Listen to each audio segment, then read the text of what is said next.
Hello everyone and welcome to Vlinko's channel.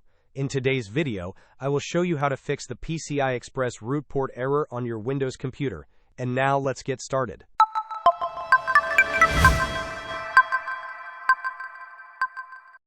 If you are encountering the PCI Express Root Port error, several solutions can help resolve this issue. One effective method is to manually update the drivers for your root ports. Another crucial step involves reinstalling your chipset drivers. Before diving into those specific fixes, let us consider an often overlooked solution: installing optional updates. To do this, right-click on the Start button and select Settings from the menu. Navigate to the Windows Update tab.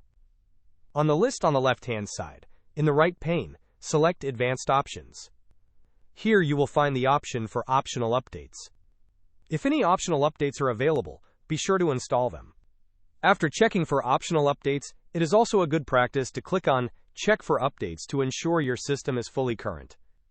Another powerful tool for troubleshooting system errors is the System File Checker scan. To initiate this, search for Command Prompt in the Windows search bar and click on Run as Administrator. Once the Command Prompt window opens with administrative privileges, type the command sfc/scannow and press Enter. This will begin the System File Checker scan, which will scan for and attempt to repair any corrupted system files.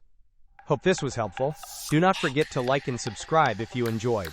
As always, thanks for watching, and I will see you in the next video.